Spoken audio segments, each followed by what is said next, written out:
Please help! They took all my clothes!" A fat girl cried out in the snow, pounding on the door of the most feared mountain man.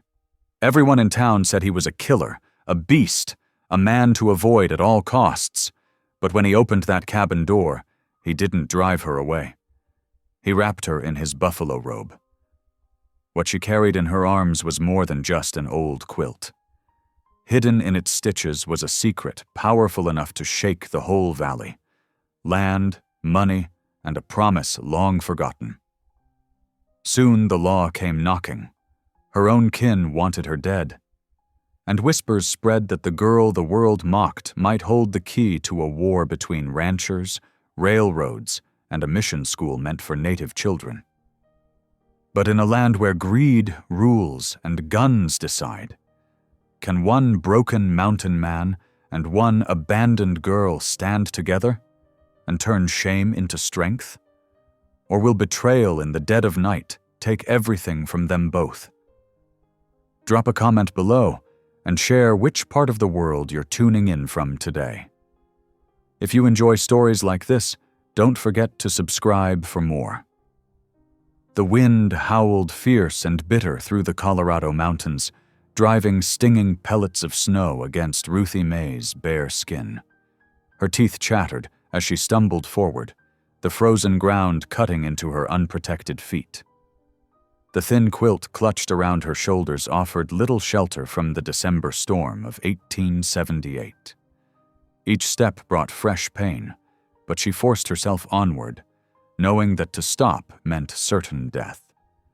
The cruel laughter of her cousins Jed and Silas still rang in her ears, mixing with the howl of the wind.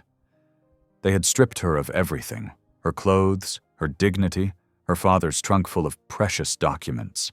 Everything except the old quilt she'd managed to snatch up before they drove her out into the gathering storm. "Ain't no one gonna want you anyway," Jed had sneered, his words cutting deeper than the cold. "Might as well let the mountain take you." Silas had just laughed, that calculating look in his eyes as they'd ridden away, leaving her to freeze. Through the swirling snow, a faint golden glow caught her eye. Hope flared in her chest even as fear gripped her heart. A cabin stood dark against the white landscape, lamplight spilling from a single window. Smoke curled from the chimney, promising warmth, if whoever dwelled within would offer help to a half-frozen girl. Ruthie stumbled the last few yards to the heavy wooden door. Her numb fingers could barely form a fist as she knocked, the sound pathetically weak against the solid planks. "Please help," she whispered, her voice trembling. "Please." The door creaked open slowly, and Ruthie found herself staring up at the most feared man in the Colorado Rockies. Ezekiel Bear Holcomb filled the doorway, his massive frame blocking out the lamplight behind him. Scars crossed his weathered face, and his dark eyes studied her with an intensity that made her want to shrink away. Stories about Bear Holcomb had circulated through every settlement in the territory. He was said to be violent, dangerous, a man who preferred the company of wolves to people. Some claimed he'd killed men with his bare hands during the war. Others whispered that he'd gone mad from isolation, attacking anyone who ventured too close to his cabin. Ruthie waited for him to slam the door in her face, or worse, mock her state like her cousins had done. Instead, his rough hand shot out and pulled her inside with surprising gentleness. The warmth of the cabin hit her like a physical force, making her dizzy. Without a word, Bear crossed to a chest near his bed and pulled out a massive buffalo robe. He wrapped it around her shoulders, carefully tugging it closed where her trembling fingers couldn't manage. The thick fur engulfed her, and for the first time since her cousins had attacked, Ruthie felt something close to safe. The mountain man moved to the pot hanging over his fire, ladling steaming venison stew into a tin cup. The rich smell made Ruthie's empty stomach clench. When he pressed the cup into her hands, she nearly dropped it, her fingers still too numb to grip properly. Bear's huge hands steadied hers, helping her raise the cup to her lips. The stew was hot and hearty, warming her from the inside out.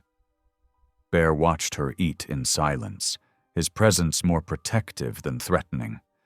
Though he towered over her, his movements were careful, as if trying not to frighten a wounded animal. As feeling returned to her limbs in painful tingles, Ruthie clutched her father's quilt closer. The movement drew Bear's attention to the fabric. He leaned forward, studying the carefully stitched crest worked into one corner. A rearing horse surrounded by mountain peaks.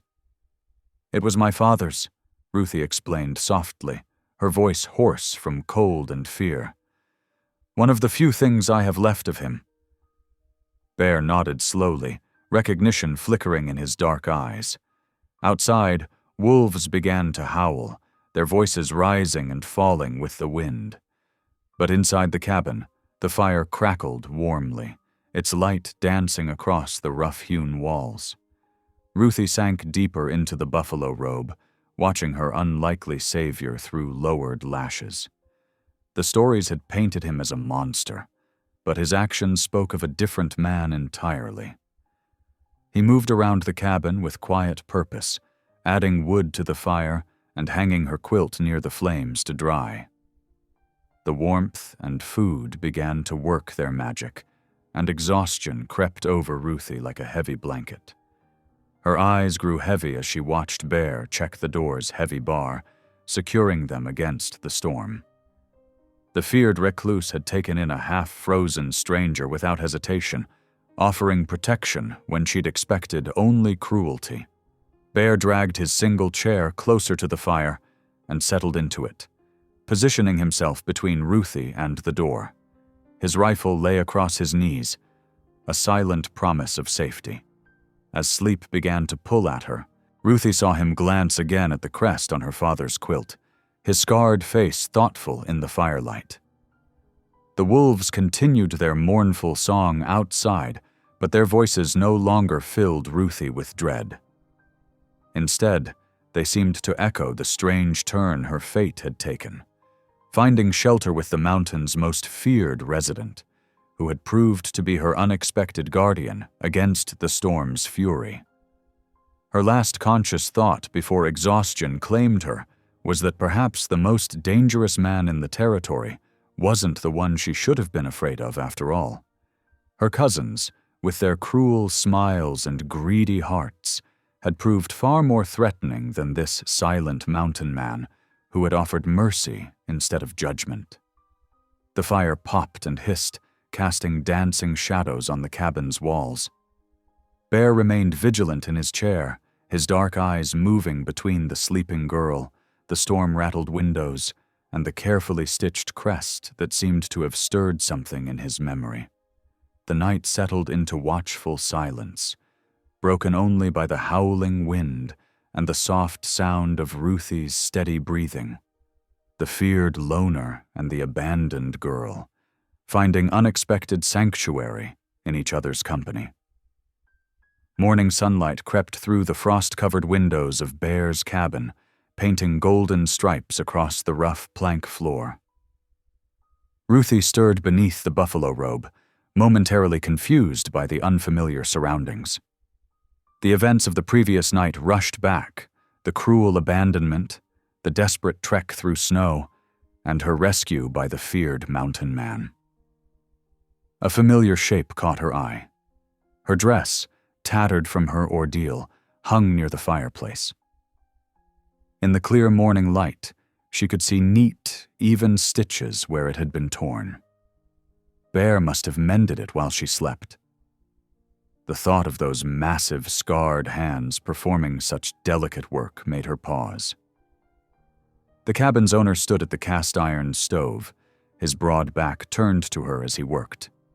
The smell of coffee and flapjacks filled the small space. Without turning, Bear reached for a plate and loaded it with steaming cakes. He set it on the rough-hewn table without comment, then returned to his cooking. Ruthie wrapped the buffalo robe more tightly around herself and stood carefully. Her feet were still tender from the frozen ground, But someone, Bear, had cleaned and wrapped them too.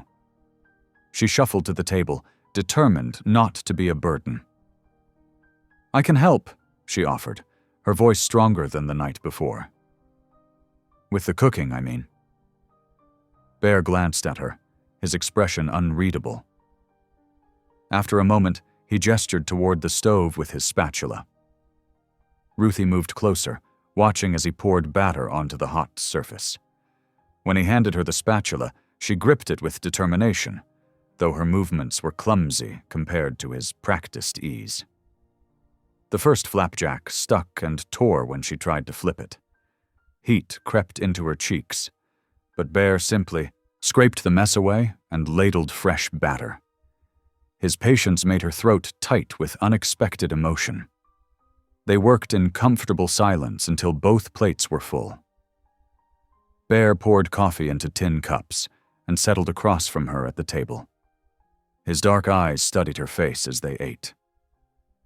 "Your kin did this?" His voice was deep and rough from disuse. Ruthie's hands trembled around her coffee cup. "My cousins, Jed and Silas Harper." She forced herself to meet his gaze. "They've always hated me, said I was too big, too slow, a waste of space." The words caught in her throat. "After Papa died, they got worse.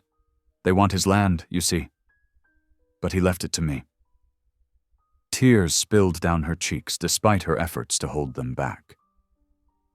"They took everything yesterday, my trunk, my papers, said no one would believe me anyway. Then they—" She gestured helplessly at herself, remembered humiliation burning fresh. Bear's face darkened, but his voice remained steady. "Your father's name?" "Thomas Harper." Ruthie wiped her eyes with the back of her hand. "He ran cattle in the valley before he passed last spring." Bear rose without a word and crossed to where her father's quilt hung drying. His fingers traced the stitched crest, the rearing horse amid mountain peaks. Recognition flickered in his eyes. "Seen this mark before," he said slowly. "Years back. Land office in Denver had papers with this crest. Valley grazing rights." He turned to face her. "Your father filed special claims on that land." Ruthie frowned. "I don't understand. It was just grazing land." Bear shook his head, choosing his words carefully. "Might be more to it. If your cousins took those papers—" He left the thought unfinished, but his expression grew grave. "Come on," he said abruptly, reaching for his coat. "Need to show you something." Outside, the morning sun sparkled on fresh snow. Bear led Ruthie to a pile of split logs and unsplit rounds near the cabin wall.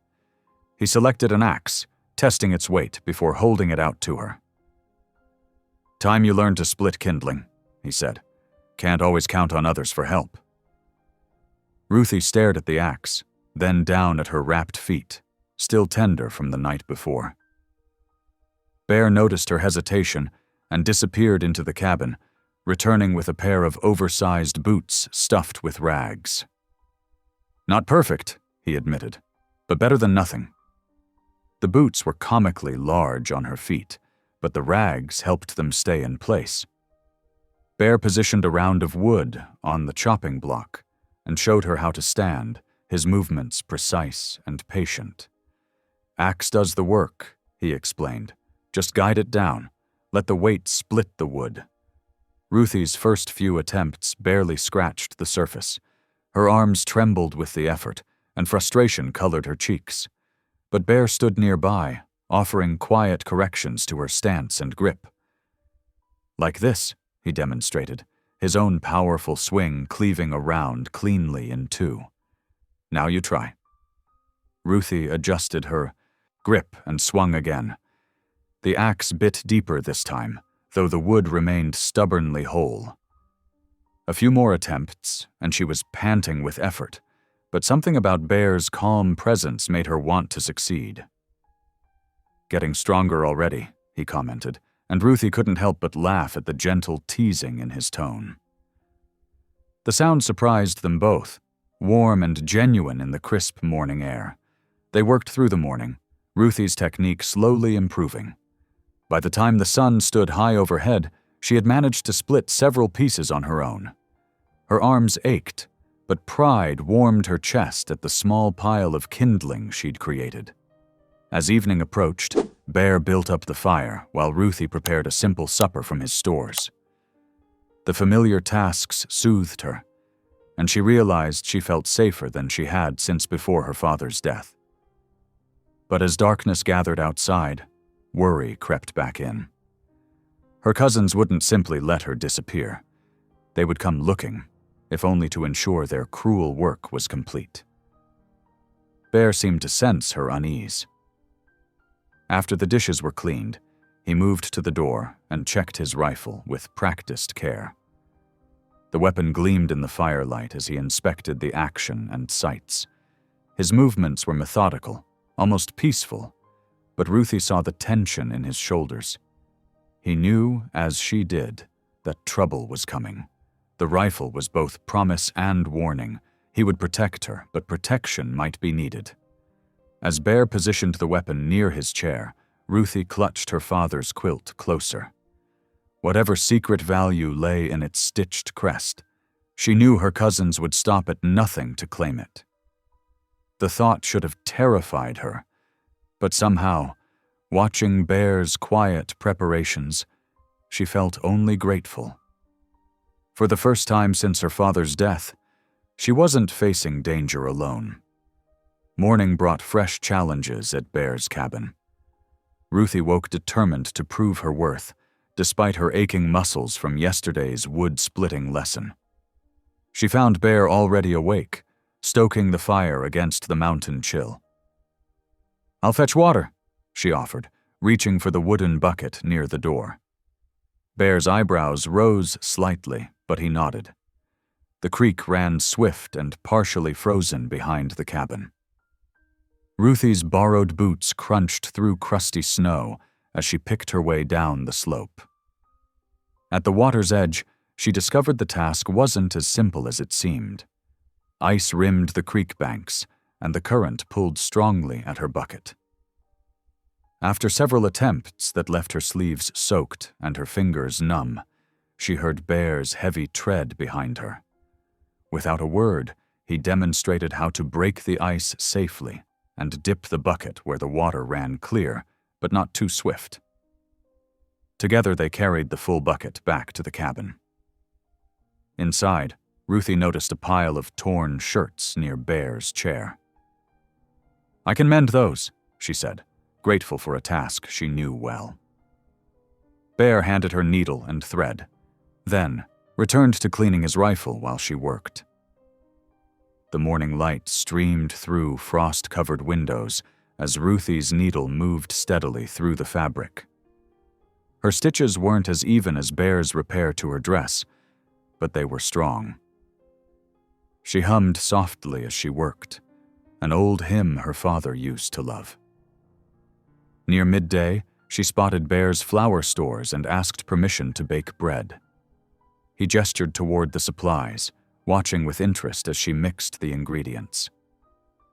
Ruthie's movements were uncertain. She hadn't done this alone before, but she refused to give up. The dough stuck to her fingers as she kneaded, and flour dusted her arms up to her elbows. "Mama always made it look easier," she admitted, laughing at herself. Bear's mouth twitched in what might have been a smile. After the dough was set to rise, Bear motioned her outside again. He held 2 pairs of strange-looking wooden frames with leather straps. "Snowshoes," he explained. "Time you learned proper?" Ruthie examined the unfamiliar equipment with trepidation. "I've never—" "Easy enough," Bear assured her. He demonstrated how to strap them on, then showed her the proper stride, a slightly wider gait that kept the shoes from tangling. Her first steps were awkward, and she windmilled her arms for balance. Bear caught her elbow before she could fall, his grip gentle but firm. Under his patient guidance, Ruthie gradually found her rhythm. They crossed the snow-filled clearing behind the cabin, her confidence growing with each step. "Good," Bear said simply when she managed to traverse a particularly deep drift. The praise warmed her more than any fire could. They practiced until the bread needed attention, then returned to the cabin's warmth. The loaf came out slightly lopsided but smelling wonderful. Bear cut thick slices while they were still warm, slathering them with precious butter from his stores. They ate in companionable silence, broken only by the crack and pop of the fire. Ruthie realized she felt comfortable here, despite, or perhaps because of, Bear's quiet nature. He didn't mock her attempts at new skills or comment on her size like her cousins did. His silence held patience rather than judgment. The peaceful afternoon shattered at dusk. Hoofbeats thundered through the timber, accompanied by the jingle of tack and men's voices. Bear was on his feet instantly, rifle in hand. Ruthie's heart hammered against her ribs as she recognized her cousins' voices among the approaching riders. A sharp knock rattled the cabin door. "Open up, County Deputy!" Bear positioned himself in the doorway, his massive frame filling it completely. Ruthie peered around him to see Deputy Clay Bristow sitting tall in his saddle, flanked by Jed and Silas Harper. Her cousins' faces wore matching sneers of satisfaction. "Step aside, Holcomb," Deputy Bristow commanded. "We're here for the Harper girl. Got reports of kidnapping." "That's a lie," Ruthie burst out, moving to stand beside Bear. "I came here myself, seeking shelter after they—" She gestured at her cousins, voice shaking with anger. "After they stripped me and left me to freeze," Jed spat into the snow. "Ain't nobody gonna believe that, girl. Everyone knows what kind of man lives up here." His eyes glittered with malice. "Probably bewitched her somehow," he added to the deputy. "Come on down, Ruthie Mae," Silas called, his tone falsely sweet. "Time to come home where you belong." Ruthie felt panic rising in her throat. Home meant more cruelty, more mockery, more attempts to drive her from her father's land. Without thinking, she grabbed Bear's arm, fingers clutching his sleeve. "I won't go with them," she declared. "I came here of my own free will, and I'm staying of my own free will." The deputy's hand drifted to his gun belt. "Now see here, Holcomb. You can't keep a young woman up here against her kin's wishes. There'll be charges." Bear drew himself up to his full height. When he spoke, his voice rumbled like distant thunder. "This girl's under my roof, under my protection." His words carried the weight of mountain stone. "She stays until she chooses different." Deputy Bristow's eyes narrowed as he measured the man before him. Bear's reputation was well known in the county, a dangerous recluse, fierce in defense of what he claimed as his own. The deputy might have a badge, but Bear had the advantage of terrain and position. "We'll see about that," Bristow said finally. "This isn't over." He reined his horse around, gesturing for the Harper brothers to follow. Jed's face twisted with rage. "You'll regret this," he snarled at Bear. "Both of you." Silas said nothing, but his cold smile sent chills down Ruthie's spine. The three men rode away, hoofbeats fading into the gathering dark. Only when they were gone did Ruthie realize she still clutched Bear's arm. She released him quickly, face flushing. "I'm sorry," she whispered. "I've brought trouble to your door." Bear turned to look at her, his expression softening in the fading light. "Trouble was already coming," he said quietly. "Better to face it together." Tears spilled down Ruthie's cheeks. "Thank you," she managed.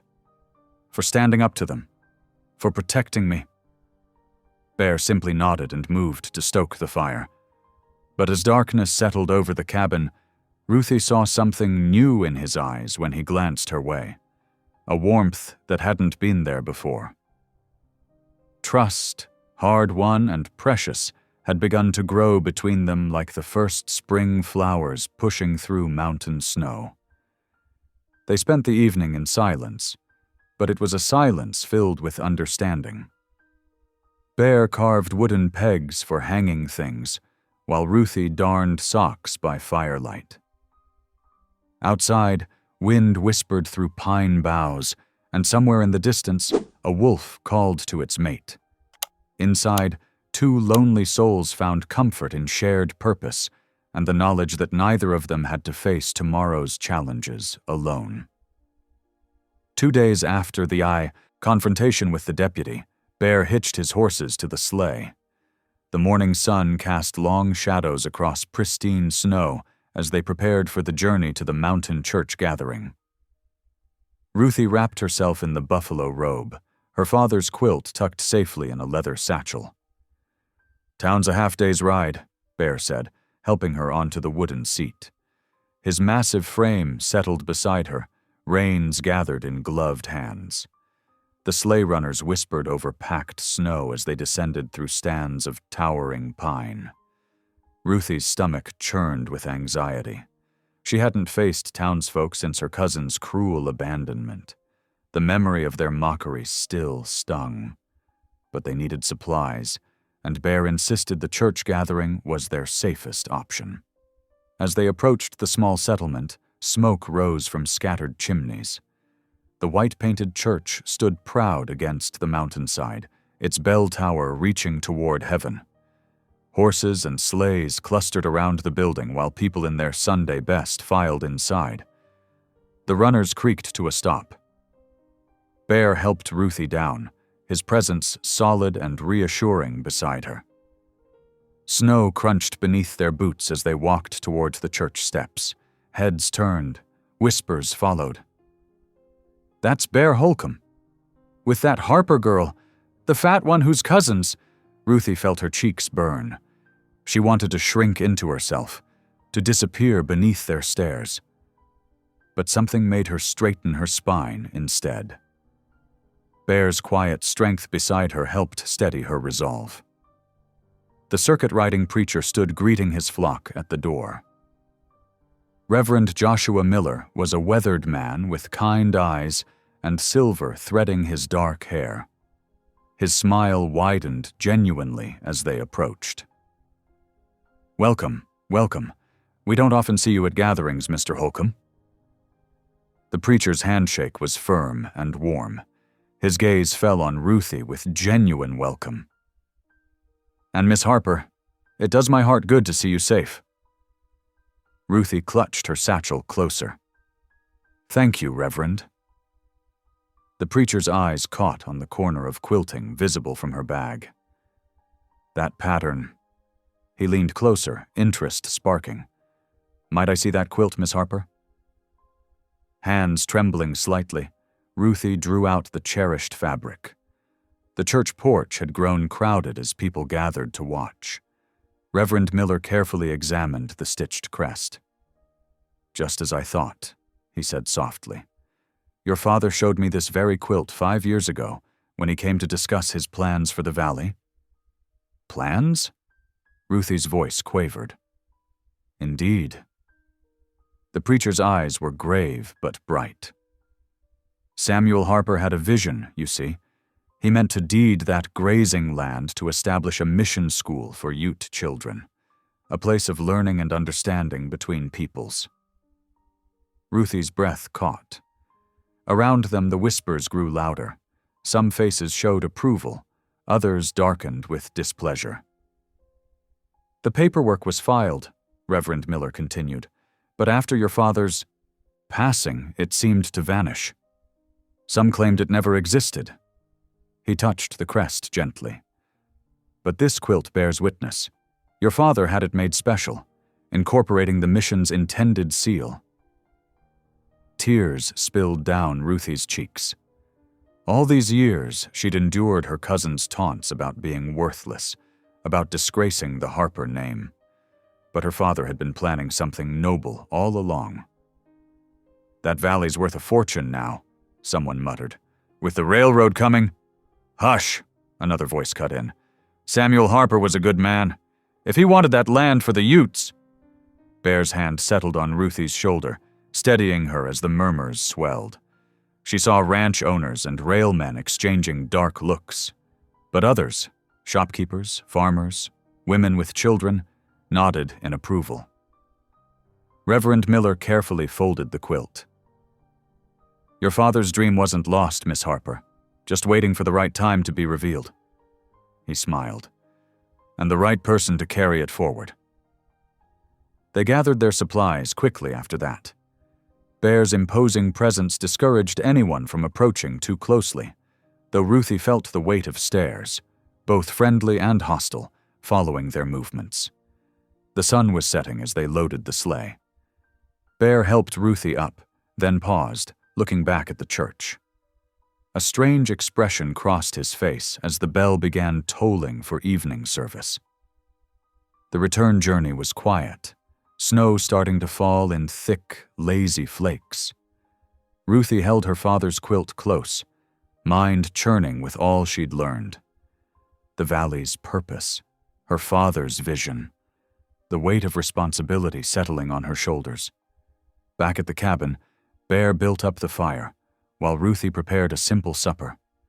The snow fell harder outside, wind starting to moan through the pine boughs. After the dishes were cleared, Ruthie knelt beside her bed. For the first time since her father died, she felt the urge to pray aloud. "Dear Lord," she whispered, voice trembling but growing stronger. "Thank you for showing me Papa's true heart. Please give me courage to see his dream fulfilled, to help bring understanding where there's fear, to build bridges instead of walls." In the shadows by the hearth, Bear stood motionless. He hadn't prayed since Gettysburg, since watching boys in blue and gray die in blood-soaked fields. But something in Ruthie's simple faith stirred long-buried embers in his soul. The wind rose outside, driving snow against the windows. Winter was settling in deep, but inside the cabin, warmth held steady. Ruthie's quiet prayers filled the space with something that felt like hope.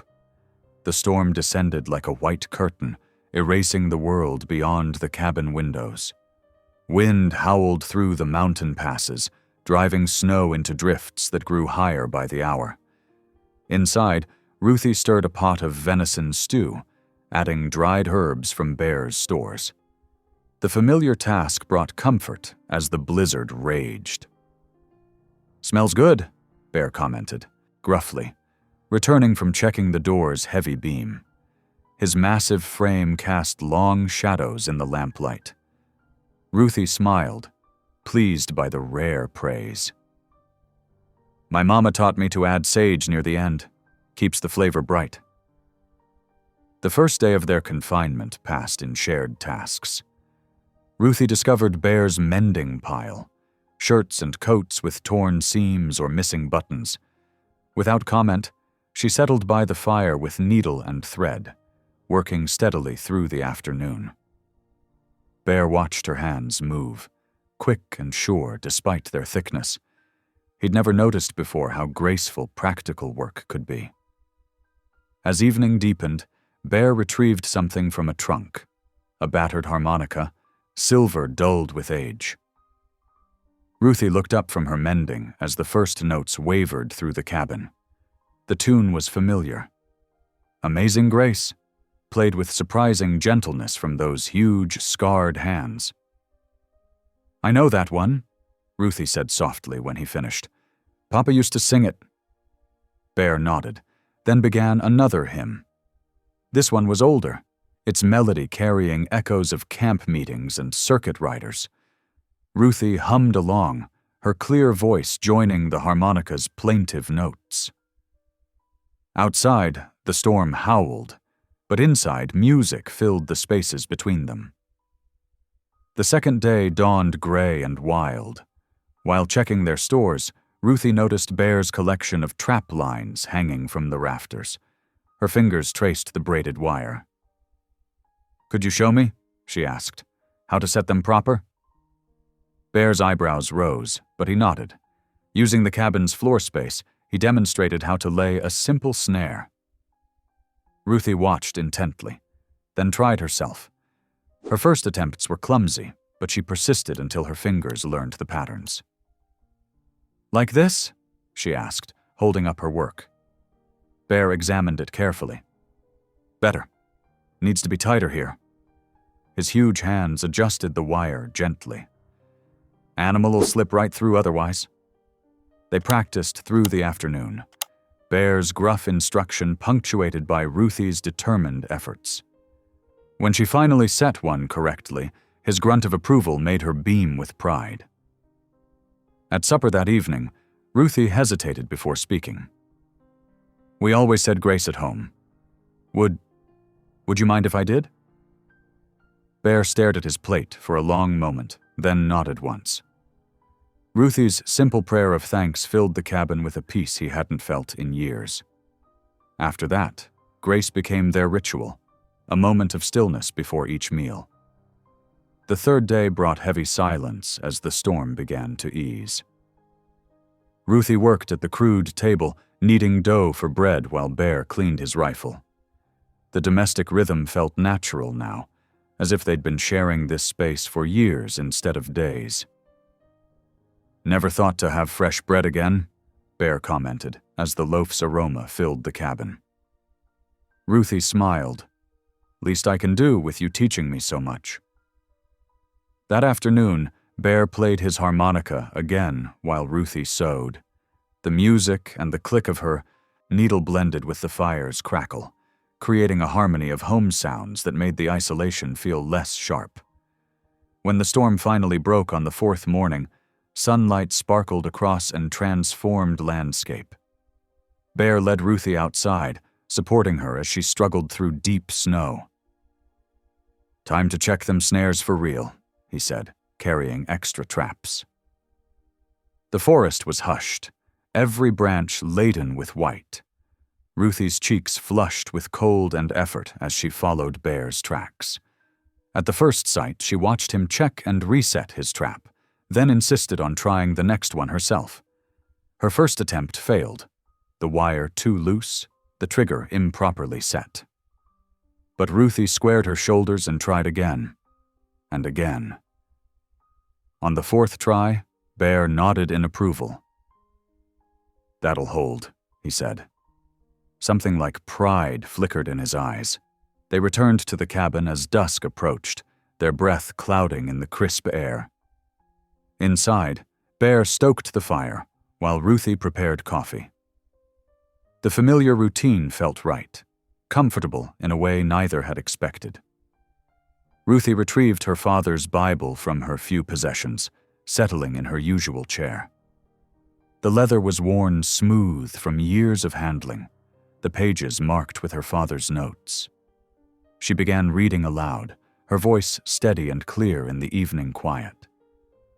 "The Lord is my shepherd," she read. "I shall not want. He maketh me to lie down in green pastures." Bear listened from his place by the fire, the ancient words washing over him. He hadn't heard scripture read aloud since before the war. Something long frozen in his heart began to thaw. As Ruthie closed the Bible, Bear cleared his throat. "You've made this place different," he said quietly, not meeting her eyes. Ruthie looked at him, seeing past the scarred exterior to the gentle soul beneath. "You gave me a home when I had none," she replied softly. "Reckon that makes us even." The moment stretched between them, warm and genuine. Neither noticed the shadow that briefly crossed the window. Jed Harper's face, twisted with malice, watching their domestic scene before slipping away into the gathering dark. He left no tracks in the fresh snow as he headed back toward town, plans for vengeance already forming. Inside the cabin, peace reigned. Ruthie added wood to the fire while Bear poured more coffee. The simple act of sharing space, of creating home together, had transformed them both. Tomorrow might bring troubles, but for now, they had this: a warm hearth, shared meals, and the quiet understanding that grew between two lonely souls who'd found unexpected family in each other. A week of calm passed at the cabin before Bear announced they needed supplies. The morning dawned crisp and clear as they hitched the wagon, loading it with carefully wrapped beaver and marten pelts. Ruthie noticed Bear had mended her old coat, adding extra wool at the seams for warmth. The gesture touched her more than words could say. The 2-hour journey into town gave Ruthie time to gather her courage. Bear's steady presence beside her on the wagon seat helped quiet her nerves. As they approached the settlement, she sat straighter, remembering her father's teachings about dignity. The main street bustled with morning activity when they arrived. Heads turned as Bear helped Ruthie down from the wagon. Whispers followed them like shadows. "That's Harper's girl. Living with that mountain man. Heard tell of some deed." Ruthie lifted her chin, refusing to shrink from the stairs. Her steps matched Bear's as they made their way to Whitaker's general store. The bell above the door chimed as they entered. Inside, the store smelled of coffee beans and leather. Several ranchers lounged near the potbelly stove, their conversation dying as Bear and Ruthie approached the counter. Mr. Whitaker, a thin man with wire-rimmed spectacles, greeted them cautiously. "Got pelts to trade?" Bear said, laying his bundle on the counter. While Mr. Whitaker examined the furs, muttered conversations resumed near the stove. Ruthie caught fragments about valley grazing rights and railroad interests. Her hands trembled slightly as she gathered the supplies they needed: flour, coffee, salt. "That valley's prime cattle land," one rancher said loudly. "Shame to waste it." Ruthie turned slowly, her heart pounding but her voice steady. "That land was my father's to give as he saw fit." The store grew quiet. Bear moved closer to her, his solid presence lending strength. "My father wanted that valley to serve children, Ute children who need schooling and care, not cattle barons, not railroad men." Her voice grew stronger with each word. "And I aim to see his wish carried out." One of the older ranchers, gray-haired and weathered, studied her thoughtfully. "John Harper always did have a soft spot for them Ute youngsters. Treated them fair, he did." "Man's entitled to do what he wants with his own property," another added, nodding approval. A ripple of agreement moved through the store. Several people smiled at Ruthie, impressed by her quiet conviction. Even Mr. Whitaker looked at her with new respect as he counted out their trading credit. But not everyone approved. In the corner, a well-dressed man in a derby hat scowled and made notes in a small book. His watch chain gleamed with railroad company insignia. As they loaded their supplies, more townspeople gathered. Someone suggested an impromptu church meeting to discuss the matter properly. The circuit-riding preacher, just arrived that morning, agreed to preside. By late afternoon, the church's single room was packed. Ruthie sat in the front pew, Bear's hulking form beside her. Lamplight threw long shadows as the preacher called the meeting to order. "Miss Harper has something to share with us all," he announced. Ruthie rose slowly, her legs shaking beneath her skirts. She turned to face the crowd, drawing strength from Bear's steady gaze. "My father loved this land," she began, her voice thin at first but growing stronger. "He believed in using it to bridge the gap between our peoples. Before he died, he pledged the valley to build a mission school for Ute children." She pulled the quilted crest from her pocket, holding it up. "This was his mark, his promise. I mean to honor it." The preacher stepped forward. "I can verify the legal filing of this intent. John Harper made his wishes clear before witnesses." A murmur ran through the crowd. Many nodded approval, especially those who had known her father. Several women dabbed at their eyes with handkerchiefs. "It's a noble cause," someone called out. "John Harper's girl doing him proud," said another. The railroad agent stood abruptly. "The company has plans for that valley. We're prepared to make a generous offer." "The valley's not for sale," Ruthie interrupted, her voice firm. "It belongs to the children now." More approval rippled through the gathering. Several people stepped forward to shake Ruthie's hand or pat her shoulder. For the first time since her father's death, she felt truly seen and respected. The meeting dispersed as evening approached. Bear and Ruthie prepared the wagon for the journey home, their lantern casting a warm glow in the gathering dusk. Neither noticed the railroad agent hurrying toward the saloon, where light and raucous laughter spilled onto the street. Inside that saloon, Jed and Silas Harper nursed their whiskey and their wounded pride. Their cousin's newfound courage had not gone unnoticed. "Getting above herself," Jed growled, as the railroad man slid onto the bar stool beside them. "Gentlemen," the agent said smoothly, "I believe we have mutual interests to discuss." But Bear and Ruthie noticed none of this as they drove home through the starlit night. The wagon swayed gently as their horses picked their way along the familiar trail. Ruthie hummed softly, a hymn of thanksgiving. "You did well today," Bear said quietly.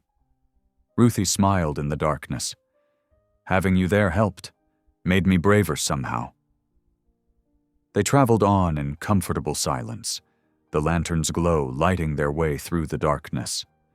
The cabin waited ahead, warm and welcoming, while behind them in town, shadows gathered and schemes were hatched in whispered conversations over whiskey glasses.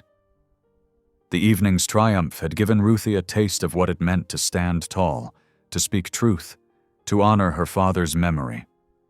She didn't yet know the price that courage might demand, but for now, she held close the warmth of being finally, fully herself. Morning sunlight streamed through the cabin's small window as Ruthie kneaded bread dough on the rough-hewn table. Her movements were sure now, practiced from weeks of daily baking.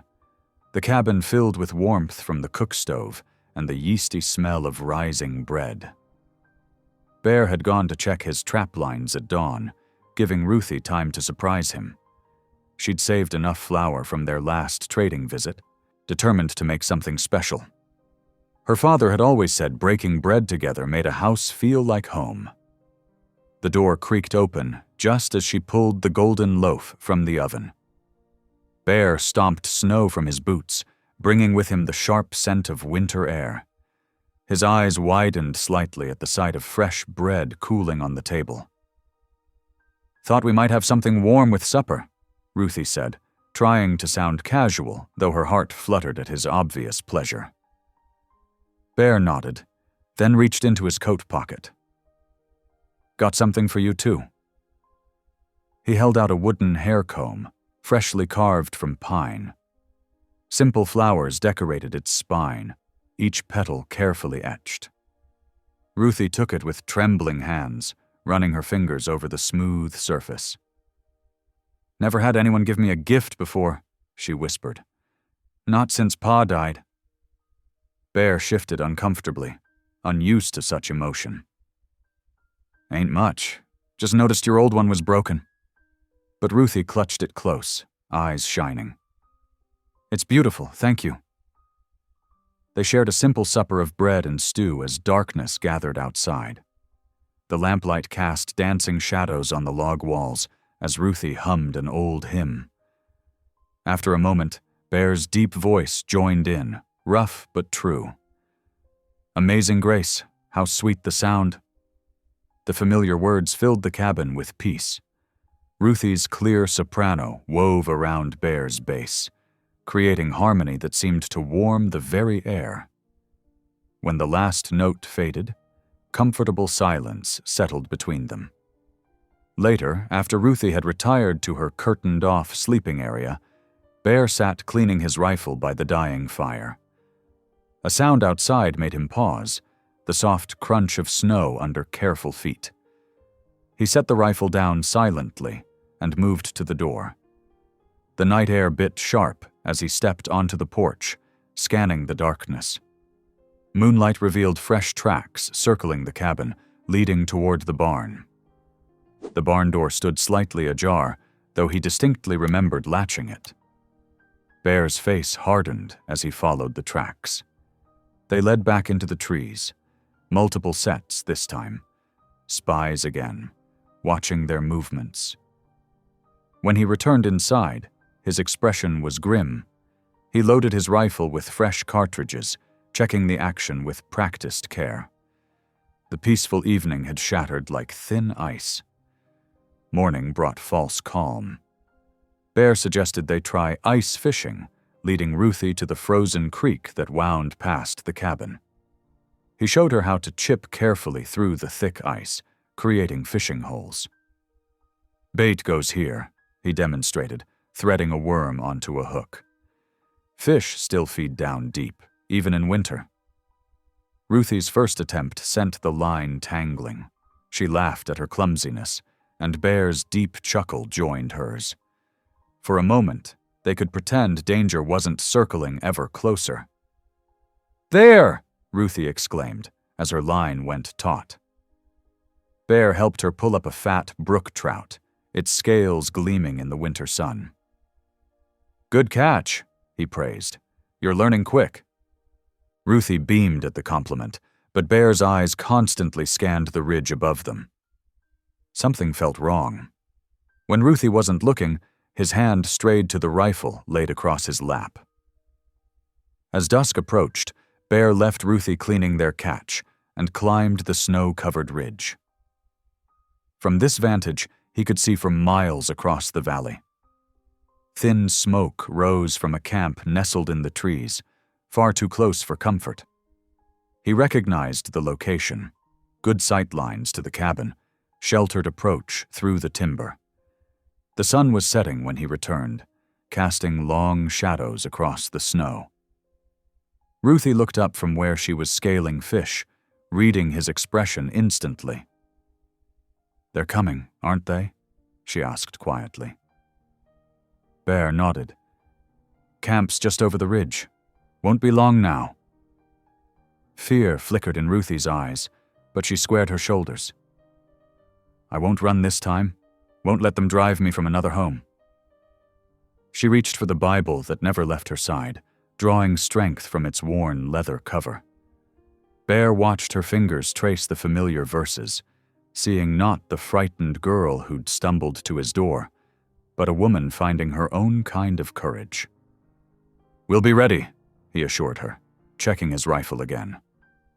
Together they prepared the cabin, boarding windows, stockpiling water, moving supplies within easy reach. Bear showed Ruthie how to brace the door with a heavy beam, where to hide if shooting started. As full darkness fell, they sat in lamplight.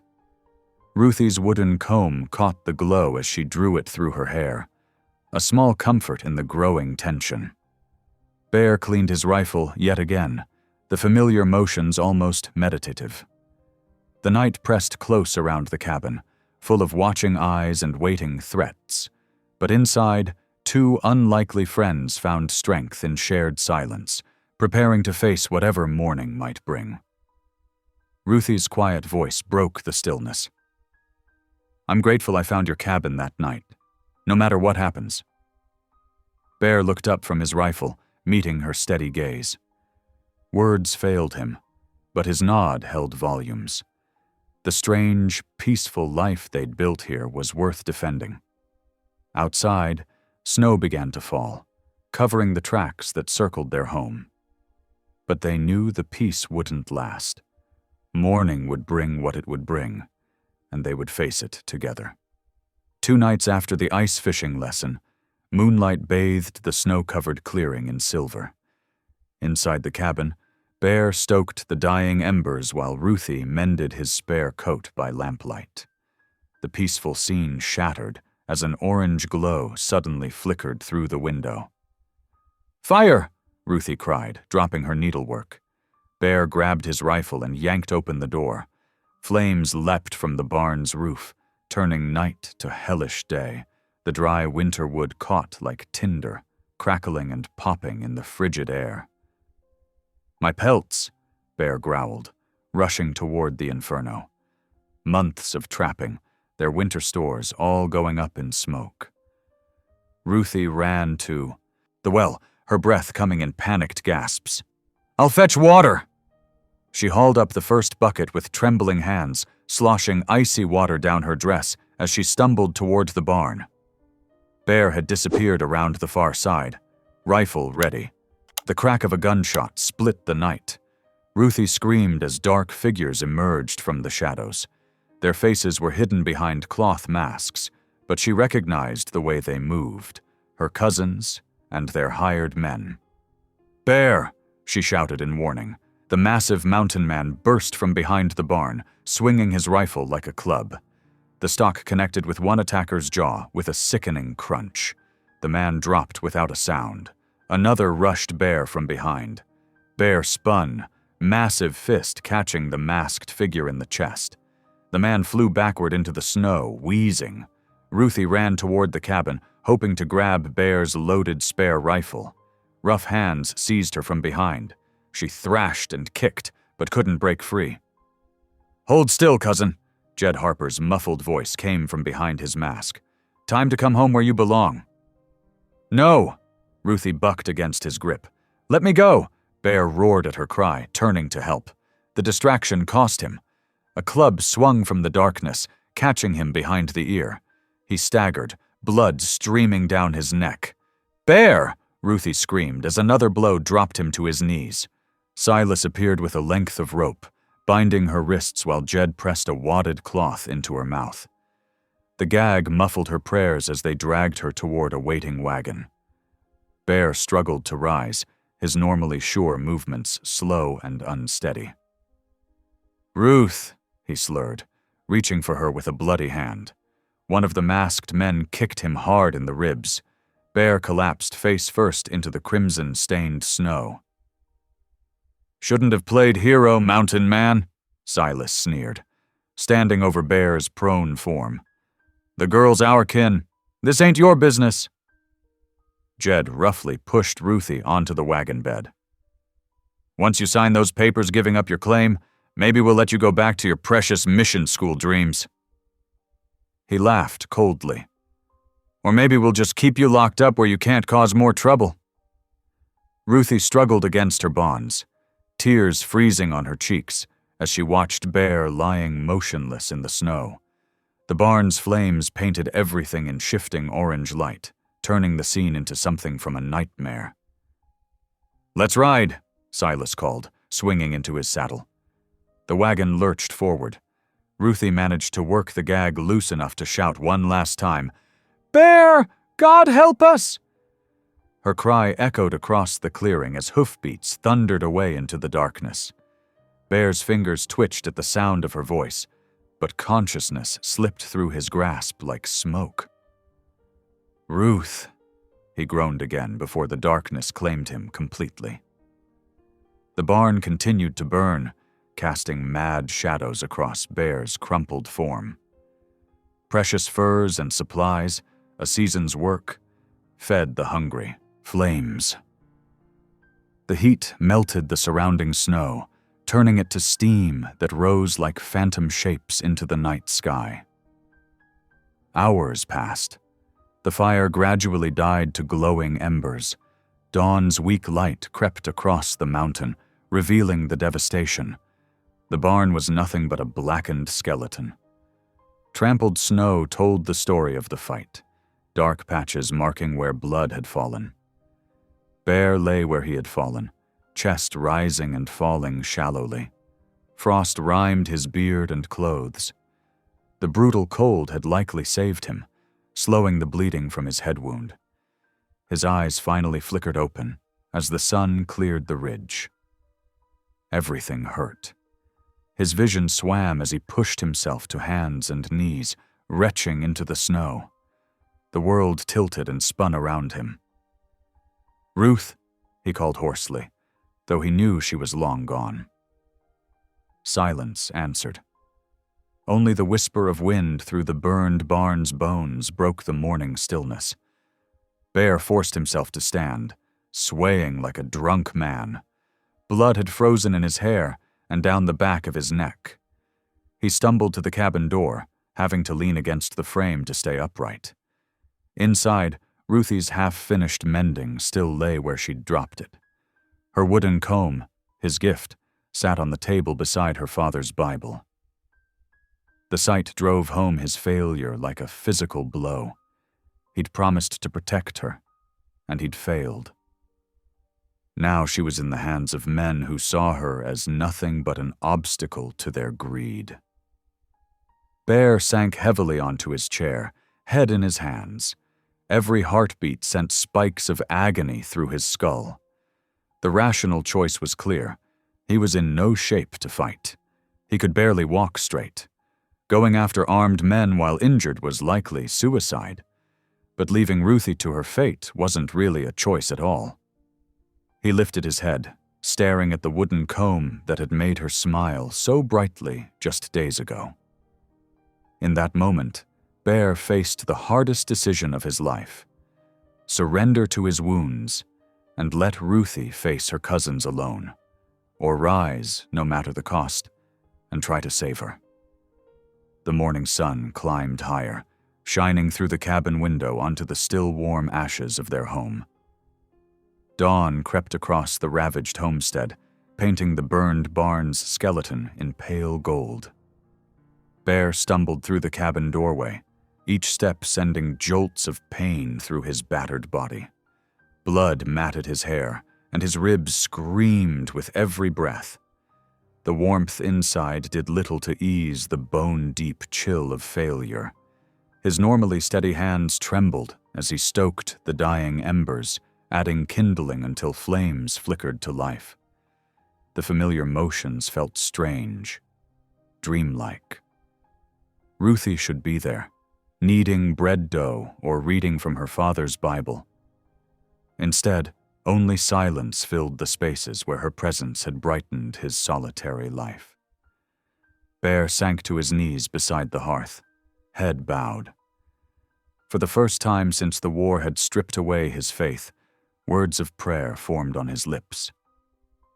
"Lord," he whispered, voice rough with emotion, "give me strength, not for vengeance." He paused, remembering Ruthie's gentle ways. "But for her, please, Lord, for her." The prayer hung in the still air. Bear remained kneeling, listening to the pop and crackle of the fire. After a moment, he pushed himself up with a grunt of pain. There was work to be done. He found clean rags in Ruthie's mending basket and dipped them in melted snow water. Cleaning the gash behind his ear made him hiss through clenched teeth. The wound was deep, but had mostly stopped bleeding. He bound it tight with strips torn from an old shirt. His ribs posed a bigger challenge. Every movement sent daggers of pain through his chest. Bear gritted his teeth and wrapped them as best he could, using long strips of cloth to bind them tight. It would have to do. In the corner stood his old trail pack. Bear filled it with what he would need: jerky, hardtack, powder and shot for his rifle, flint and steel, an extra blanket. His movements were methodical despite the urgency burning in his chest. The mountains killed careless men, injured or not. The rifle came last. Bear checked it carefully, cleaning the mechanism and loading it with steady hands. The familiar weight of it brought some comfort. He had tracked game across these peaks for years. Now he would track men. Outside, the morning sun had risen higher, making the snow blindingly bright. Bear strapped on his snowshoes with fingers still clumsy from cold. The wagon tracks were clear enough. Deep ruts cutting west through the drifts, accompanied by multiple hoof prints.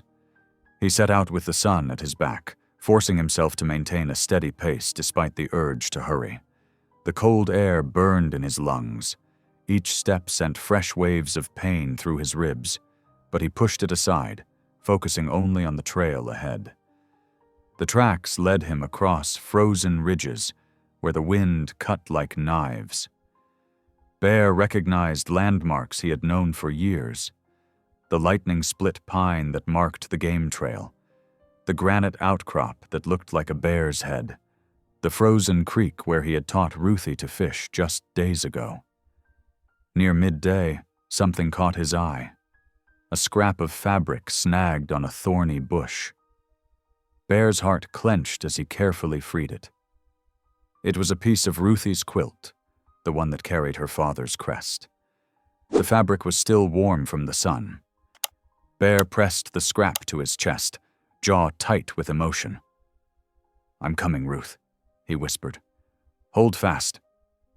He tucked the fabric inside his coat, close to his heart, and pressed on. The trail wound down into a narrow valley where bare aspens rattled their branches in the wind. Bear checked the snow for signs, reading the story it told. The wagon had stopped here briefly, perhaps to rest the horses. One set of boots had paced back and forth, probably a guard watching for pursuit. As the afternoon waned, exhaustion began to take its toll. Bear's vision swam, his head wound throbbing in time with his pulse, knew he needed to rest or risk collapse.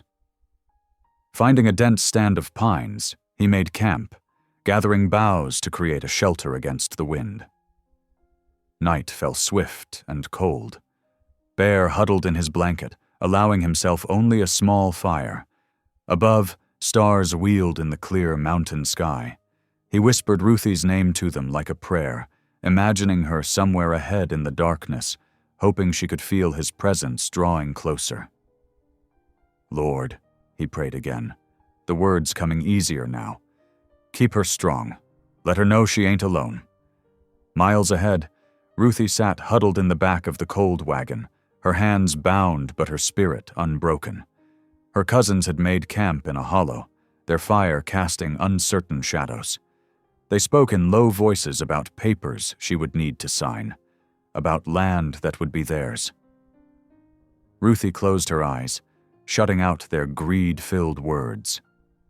In her mind, she saw Bear's cabin, the warmth of the hearth, the smell of coffee and pine smoke. She remembered his quiet strength, the gentle way he had handed her the carved wooden comb. That small gift had meant more than any fancy trinket. It spoke of care, of seeing her true worth when others saw only someone to mock. Her fingers found the end of her braid where the comb should have been. Though it was lost, the memory of Bear's kindness gave her courage. She began to pray silently, her lips forming words of hope rather than fear. The night deepened. Bear drifted in and out of uneasy sleep, his wounds aching in the cold. Every sound snapped him awake, the crack of frost-split wood, the cry of a hunting owl, the whisper of wind through pine needles. The mountains were alive at night, full of danger and beauty both. He thought of Ruthie, remembering how she had faced down the townspeople's whispers with quiet dignity. How she had declared her father's true wishes for the land, standing tall despite her fear. That same courage would serve her now. Bear had to believe that. Dawn came again, painting the snow pink and gold. Bear rose stiffly, every movement an exercise in pain. He forced down some jerky and melted snow, then broke camp. The wagon tracks were still clear, leading ever westward through the white wilderness. Bear shouldered his pack and took up the trail once more. His breath fogged in the morning air, and crows wheeled overhead, their harsh calls echoing off the mountainsides. The sound of his snowshoes crushing through the drifts became a rhythm. Step, pause, step, pause. Like a heartbeat. Like a prayer. One man against many, moving through the vast white silence. But Bear was not alone. Faith walked with him now, faith and love, stronger than fear, stronger than pain. Somewhere ahead, Ruthie waited. He would find her. The mountains themselves seemed to hold their breath, watching this slow pilgrimage of devotion through their ancient halls. The sun climbed higher. Bear pressed on, relentless as the winter itself, each step carrying him closer to the woman who had awakened his heart from its long slumber. The trail stretched ahead, winding through the wilderness like the path of grace itself, difficult, uncertain, but leading true. The boarding house loomed before them, a weathered two-story building with peeling paint and ice-crusted windows. Jed Harper yanked Ruthie roughly from the wagon, her boots slipping on the frozen ground. Silas grabbed her other arm, and together they half-dragged her up the creaking steps. "Best make this easy on yourself," Silas muttered, his breath sour with whiskey. "Deputies coming tomorrow. You'll sign those papers one way or another." The boarding house interior was dim and musty. A thin woman behind the desk barely glanced up as they hustled Ruthie past. Their boots thundered on the narrow stairs leading to the second floor. They shoved her into a small room with a sagging bed and a window glazed with frost. Jed tied her hands in front of her, the rope already raw against her chafed wrists. "Ain't nobody coming for you," he sneered. "That mountain man's probably dead in the snow by now." Ruthie lifted her chin. "I won't sign anything. That land was meant for the mission school." The slap came fast and hard, snapping her head to the side. Stars danced in her vision as Silas loomed over her. "You always were too stubborn for your own good," he growled. "Just like your pa. Look where it got him." They left her then, locking the door. Ruthie sank onto the bed, her cheek stinging. As darkness crept into the room, she whispered prayers into the gathering gloom. "Lord, give me strength," she murmured, "like Bear showed me. Please." She remembered his quiet patience, teaching her to split wood, to set snares, to walk on snowshoes. He had never mocked her clumsy attempts, never showed anything but steady encouragement. That memory warmed her more than any fire. Miles away, Bear guided his horse through deepening snow. The beast was tired, steam rising from its flanks. Ahead, a cabin's lamplight glowed through the dusk, a homesteader's place he remembered passing years ago. He dismounted stiffly, his ribs protesting. The cabin door opened before he could knock, revealing a weather-beaten man with a shotgun. "Well, if it ain't the ghost of the mountains himself," the homesteader said, keeping the gun ready. "Thought you stayed up in them peaks year-round." "Need help, Thomas," Bear said simply. "Horse is done in. Girl's been taken." Thomas squinted at him. "Heard tell of you taking in some fat girl, causing quite a stir in town." Bear's jaw tightened. "Her name's Ruthie. Her kin grabbed her. Mean to force her signature on some papers. Need a fresh horse to reach town." "Ain't my trouble," Thomas started to say, but something in Bear's eyes made him pause. The mountain man's usual stoic mask had cracked, showing raw worry beneath. Thomas lowered his shotgun. "That deputy's in their pocket, you know. Takes bribes from whoever's got the coin." "Don't matter," Bear said, "Chussum. She needs help." Thomas studied him a long moment, then nodded. "Got a bay mare in the barn. She's yours if you need her." Relief softened Bear's features. "Much obliged." "Ain't seen you care about nobody in years," Thomas commented, leading the way to the barn. "Must be something special about this girl." Bear said nothing, but his hands were gentle as he saddled the mare. Thomas watched him mount up. "Watch yourself," the homesteader warned. "That deputy's got mean friends." Bear nodded once, then turned the horse toward town. The wind cut through his coat as he rode, carrying the promise of more snow. His ribs ached with each hoofbeat, but he pushed the pain aside. Nothing mattered except reaching Ruthie. Back in the boarding house, Ruthie spent a second day in captivity. Her wrists were raw and blistered from the rope, and hunger gnawed at her belly. Jed and Silas brought her only stale bread and water, taunting her each time. But as evening approached, she noticed Silas growing increasingly drunk. He stumbled when he brought her dinner, cursing as he fumbled with the keys. After locking her in again, he hung them carelessly on a nail outside her door. Ruthie's heart quickened. She pressed her ear to the door, listening to his unsteady footsteps descend the stairs. Hope flickered in her chest, though fear tried to smother it. Even if she got the keys somehow, where would she go? The town was strange to her, and her cousins would surely catch her. Still, she found herself eyeing the door's hinges, measuring the gap beneath. Perhaps if she could reach the keys somehow. The sound of chairs scraping below made her jump. Voices drifted up, her cousins arguing with someone. Ruthie strained to hear, catching fragments about papers and signatures. "Deputy's coming first thing," she heard Jed say. "Won't take long to make her see reason." Ruthie closed her eyes, drawing deep breaths like Bear had taught her when showing her how to shoot. Calm settled over her despite her fear. She would not break, would not betray her father's wishes. Bear had shown her she was stronger than she knew. As darkness fell, snow began falling in earnest. Bear saw the town's lights twinkling ahead where the river bent around the valley. He drew the mare to a halt on a ridge overlooking the scattered buildings. Somewhere down there, Ruthie waited. His hands tightened on the reins as he studied the layout. The boarding house would be near the center, close to the deputy's office. Getting in would be the easy part. Getting Ruthie out with half the town against them, that would take more than strength alone. "Hold on, girl," he muttered. "I'm coming." The mare shifted beneath him as snow swirled thicker around them. Bear tucked his chin against the wind and urged her forward.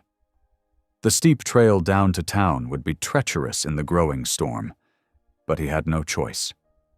Time was running out.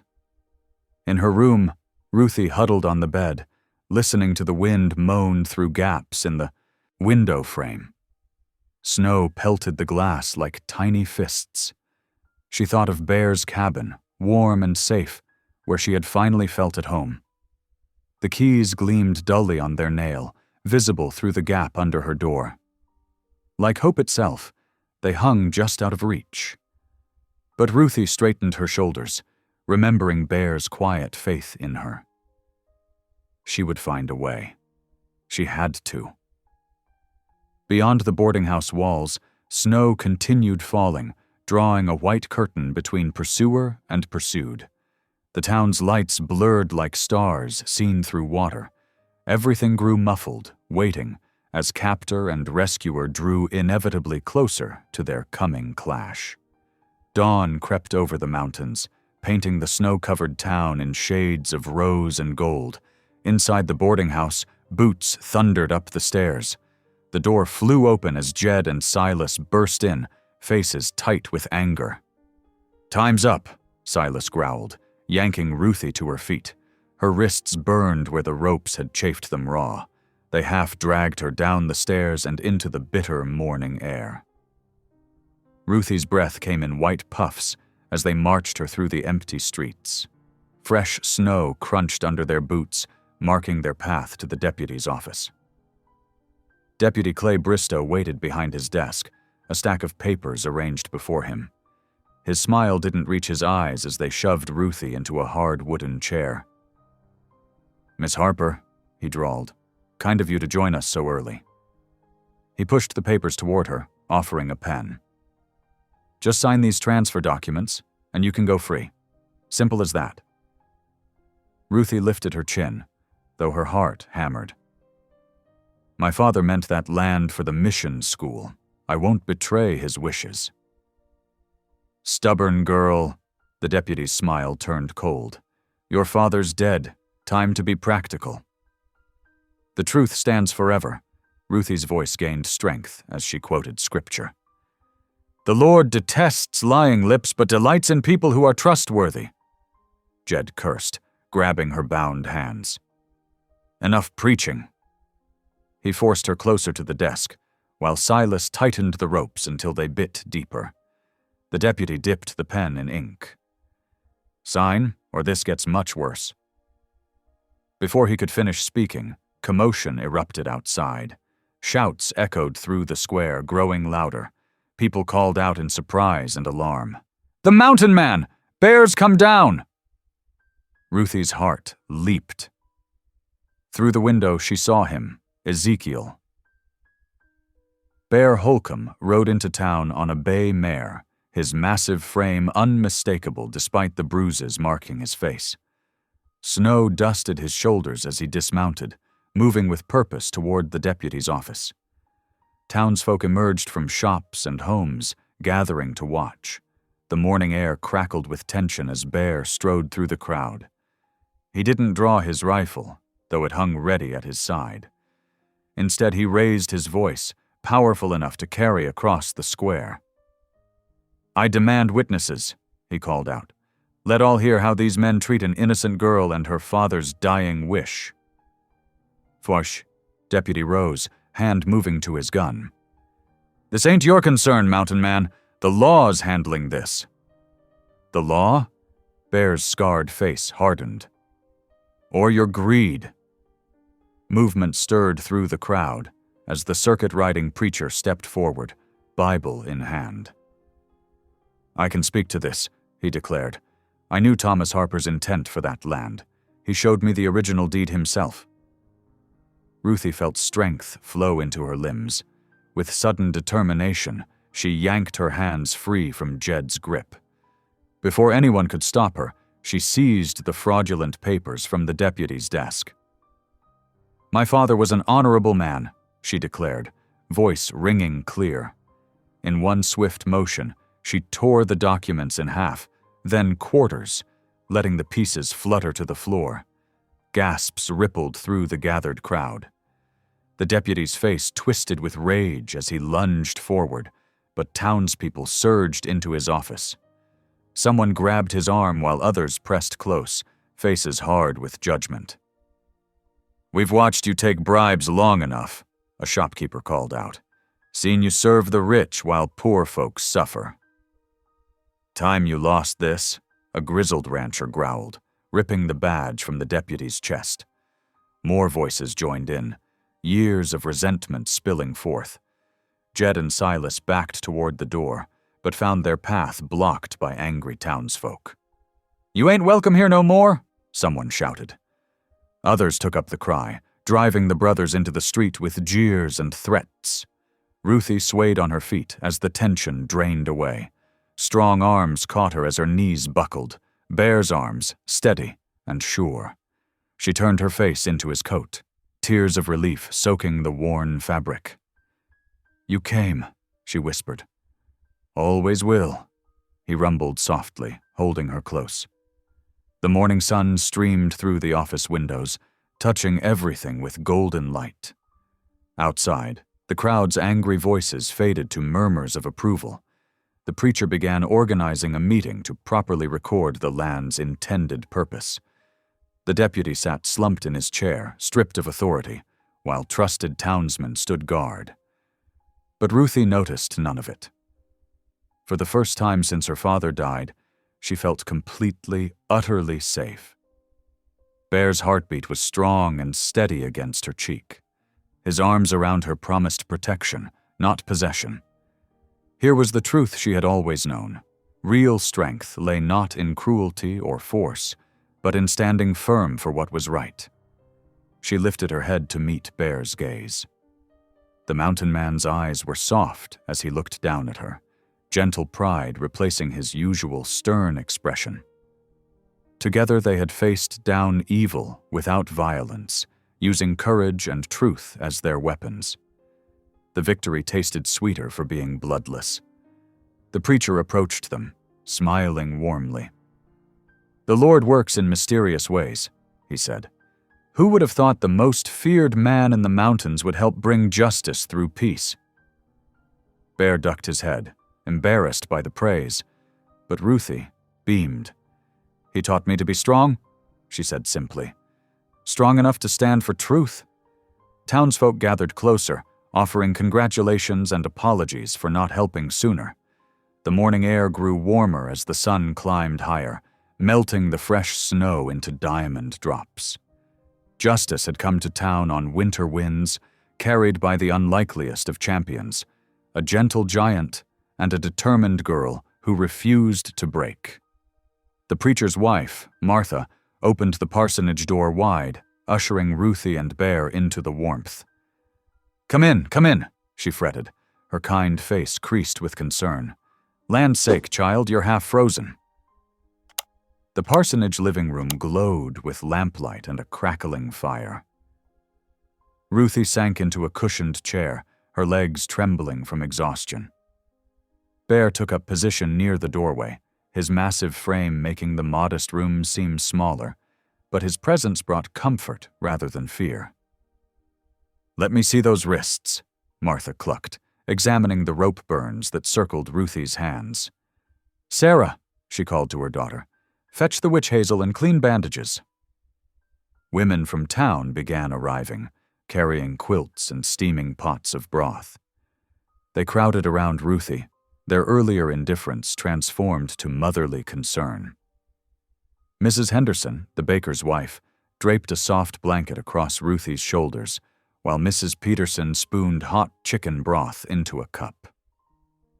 Drink this, dear, Mrs. Peterson urged. It'll warm you from the inside out. Ruthie's hand shook as she reached for the cup.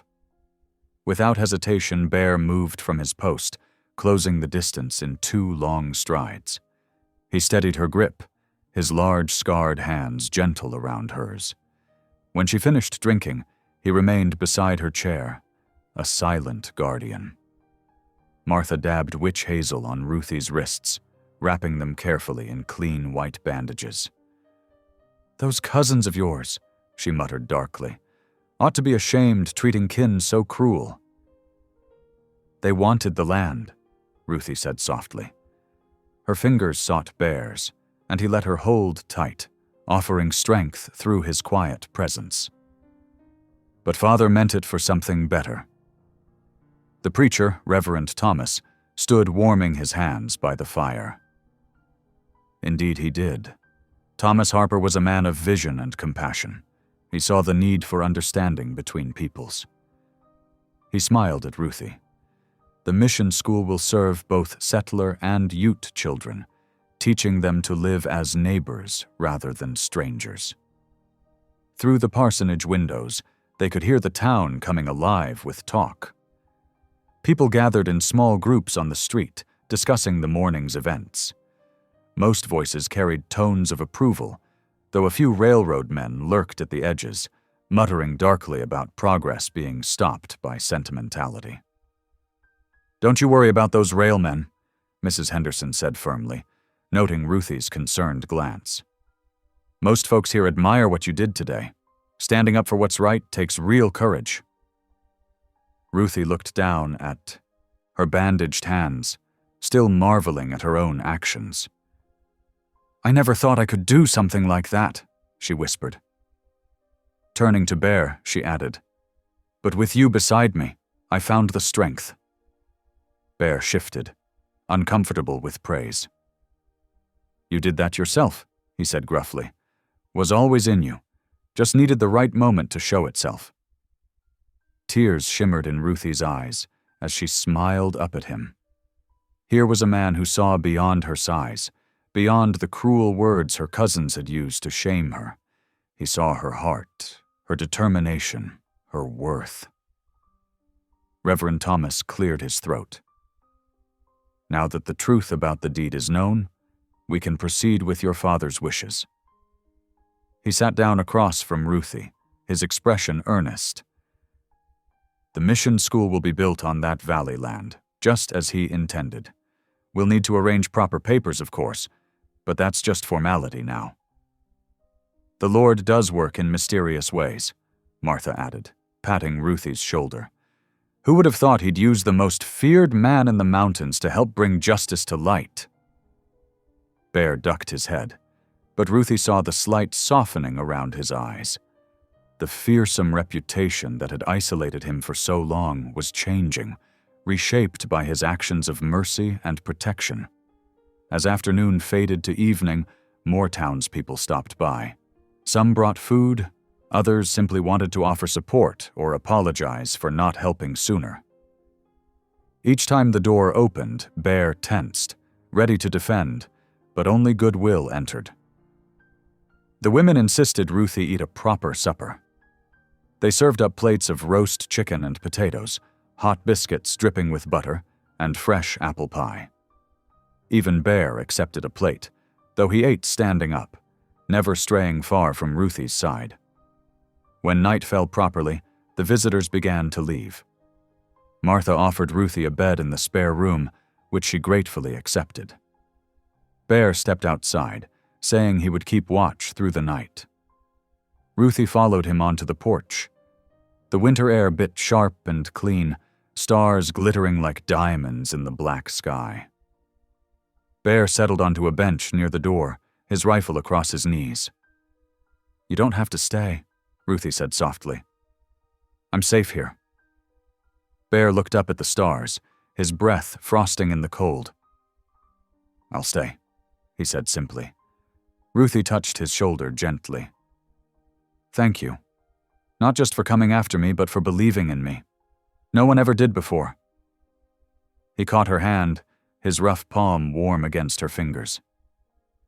"You showed me something too," he admitted. "That sometimes the biggest battles are won without firing a shot. Been a long time since I believed that." She squeezed his hand before going inside. Through the window, she watched him sit by the small fire he built, his face turned skyward. The feared mountain man looked different now, peaceful, as if some long-carried burden had finally eased. Inside, Martha helped Ruthie prepare for bed. "That man loves you something fierce," she observed quietly. "Not the, wild way of young folks, but deep and sure, like mountain roots." Ruthie touched the window glass, watching Bear's silhouette against the stars. "I know," she whispered. "God sent me to his door that snowy night for both our sakes. I needed protection, and he needed to remember his own heart." Martha smiled knowingly. "The Lord has his plans, dear. Sometimes they look strange at first, but they work out right in the end." That night, Ruthie slept soundly for the first time since her kidnapping. Outside, Bear kept his vigil, watching the stars wheel overhead. His scarred heart, long frozen by war and solitude, felt strangely warm. The fear and anger that had driven him to the mountains were fading, replaced by something he had thought lost forever. Peace. In the quiet night, he remembered Ruthie's words in the deputy's office, standing tall despite her terror. She had chosen truth over safety, courage over surrender. In doing so, she had shown him a different kind of strength, one that healed instead of harmed. The fire crackled softly as Bear touched the worn stock of his rifle, thinking how he hadn't needed to fire it. Perhaps that was the greatest victory of all. Spring crept into the Colorado mountains like a gentle awakening. Patches of earth emerged from melting snow, dark and rich with promise. The valley air grew soft with the scent of pine and new grass as winter's grip loosened day by day. Bear and Ruthie stood in the doorway of their damaged cabin, surveying the work ahead. The barn's charred timbers pointed accusingly at the sky, a reminder of that terrible night. But today, hope rode in on wagon wheels and horseback as townspeople arrived to help rebuild. "Didn't expect such a crowd," Bear muttered, watching the procession wind up the trail. Ruthie touched his arm. "They understand now. What happened here changed more than just our lives." Wagons carried fresh-cut lumber and supplies. Mrs. Henderson brought baskets of bread and pies to feed the workers. The baker sent his sons with tools, while the blacksmith brought nails and hardware. Even the general store owner closed shop to help, his wagon loaded with windows and roofing. "Least we could do," Martha said, organizing women to set up an outdoor kitchen. "After what you two faced down for the sake of those children." The burned barn came down first. Bear worked alongside men who had once feared him, his massive strength now turned to restoration instead of isolation. His quiet directions earned respect rather than whispers. Together they cleared debris and set new corner posts deep in the softening earth. By mid-morning, the sound of hammers rang through the valley. Men called to each other, passing boards and raising frames. Women kept coffee pots boiling and handed out fresh biscuits. Children darted between workers, carrying tools and water. Near noon, a different sound drifted up from the trail. Singing. Reverend Thomas appeared, leading a small group of Ute children and their families. They came carefully, uncertain of their welcome, but Ruthie hurried to greet them. "Welcome," she said warmly, gesturing to the outdoor kitchen. "Please join us for dinner." The children hung back until they smelled fresh bread. Ruthie caught their interested glances and smiled. "Would you like to learn how to make it?" A small girl nodded shyly. Soon Ruthie had several children gathered around the outdoor table, their small hands covered in flour as she taught them to knead dough.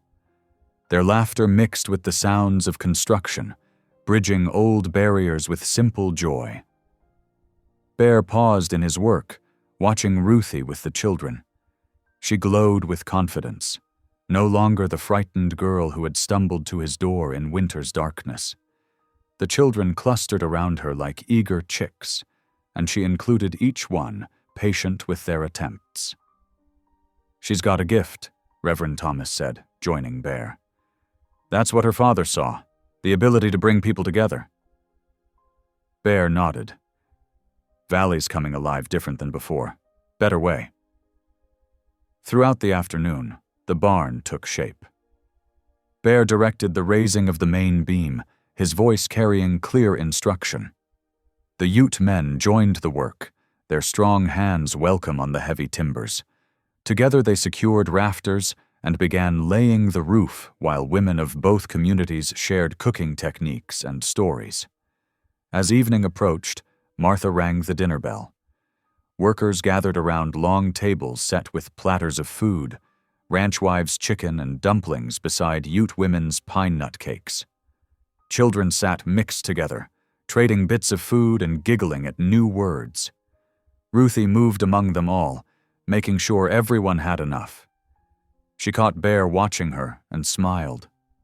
He ducked his head, but smiled back, remembering how she had once been too shy to meet anyone's eyes. After the workers left, carrying promises to return tomorrow, Ruthie and Bear sat down to their own supper. Lamplight gleamed on the cabin's scrubbed table, and fresh bread steamed beside bowls of stew. "Thank you," Ruthie said softly, "for not sending me away that first night, for not abandoning me when trouble came." Bear set down his spoon. "You gave me something back I thought was lost." His voice roughened. "Faith, in God, in people, in myself." Ruthie reached across the table, taking his scarred hand. "Will you sing with me? The hymn my father loved?" Bear hesitated, then nodded. Their voices rose together, his deep bass supporting her clear notes. "Amazing grace, how sweet the sound that saved a wretch like me. I once was lost, but now am found, was blind, but now I see." The melody drifted out through the cabin's open window, mixing with evening sounds. From the valley came children's voices, playing games before bedtime. The mission school wouldn't start formal classes until summer, but already the valley held new life and purpose. Ruthie rose to bank the fire, pausing to touch her father's quilt on the mantle. The stitched crest caught lamplight, no longer a source of danger, but a symbol of promises kept. She smoothed the fabric, remembering how she had clung to it that desperate night, seeking shelter from the storm. Bear watched her, seeing not the useless girl her cousins had mocked, but a woman of quiet strength. She had faced down corruption with courage, won justice without violence, and now helped build something that would outlast them both. The valley that greed had poisoned was healing. Where there had been threats and suspicion, children played together. Where violence had ruled, people worked side by side. And in this cabin, 2 lonely souls had found belonging. Ruthie returned to the table, settling into her chair with peaceful certainty. She was home, not hidden away in shame, but living openly, respected for her gentle heart and firm convictions. The woman who had once been mocked now taught children to bake bread and sing hymns, her laugh carrying free across the valley. Bear, the feared mountain man, had become protector and friend to many. His strength built barns instead of barriers. His silence had softened into quiet wisdom that others sought. Children no longer ran from his shadow, but scampered to show him their small discoveries. Together they sat in companionable quiet, listening to night sounds through the open window. Their friendship had grown deep and steady, like the ancient pines that guarded the valley. Built on trust, tested by fire, it offered shelter to others seeking hope. The quilt on the mantel caught the last rays of sunset through the window, its colors glowing like stained glass. In its carefully stitched patterns lay the story of survival, of justice won through courage rather than force. But more than that, it represented the transformation of the valley itself, from a place of greed and violence into sacred ground where healing could begin. Evening settled over the mountain valley like a soft blanket, bringing with it the peaceful quiet that follows a day of honest work. Inside the cabin, the fire crackled in the hearth, casting dancing shadows on the log walls. The warm scent of pine smoke mingled with the lingering aroma of their supper: venison stew and fresh-baked bread. Ruthie had stacked the supper dishes neatly on the wooden sideboard, the plates and bowls gleaming from their washing. The routine of cleaning up after meals had become a comfort to her, so different from the harsh demands of her cousin's household. Here, each small task felt like caring for a home rather than serving masters.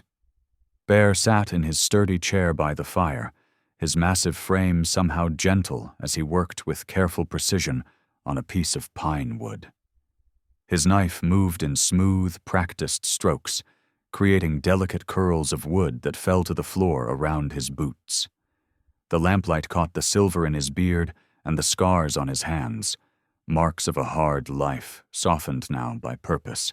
Ruthie settled into her, own chair, her father's Bible open on her lap. The leather binding was worn smooth from years of use, and the pages carried the faint pencil marks of her father's studies. She ran her fingers over the familiar verses, drawing strength from both the words and the memories they held. Outside, snow drifted down in lazy spirals, adding fresh white to the melting drifts. But spring's promise showed in the swelling buds on the tree branches and the occasional patch of bare earth where determined grass pushed through. The changing of seasons matched the transformation of the valley itself, winter's isolation giving way to new life and possibility. Ruthie looked around the cabin, taking in every detail as if seeing it anew. The walls that had once seemed to hold only Bear's solitude now echoed with memories of shared meals, quiet conversations, and hymns sung in harmony. Tools hung beside cooking pots, winter pelts stored near garden seeds, the mingling of their separate lives into one home. "I never thought I'd belong anywhere," Ruthie whispered, her voice catching slightly on the words. The admission held years of pain, of being the awkward, overweight girl that no one wanted, of enduring her cousin's cruel mockery, of believing herself unworthy of connection. Bear set down his whittling knife, the half-finished carving forgotten in his lap. He turned to meet her gaze, his deep-set eyes holding steady.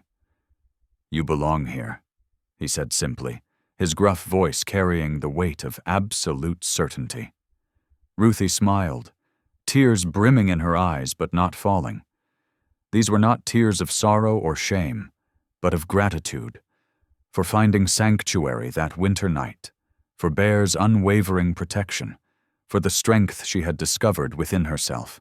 The Bible on her lap fell open to a well-worn page, and Ruthie's fingers found the familiar words of her father's favorite hymn. Without needing to discuss it, Bear straightened in his chair as Ruthie began to sing the first notes of Amazing Grace. Their voices joined together in the lamplit cabin, her clear, sweet tones weaving with his deep bass. The hymn that had comforted generations of troubled souls carried their own story of redemption. Amazing grace, how sweet the sound that saved a wretch like me. I once was lost, but now am found, was blind, but now I see. The melody filled every corner of the cabin, a testimony to how far they had come. Bear, who had hidden from human connection behind his fearsome reputation, now sang praise without hesitation. Ruthie, who had been silenced by shame, lifted her voice with quiet confidence.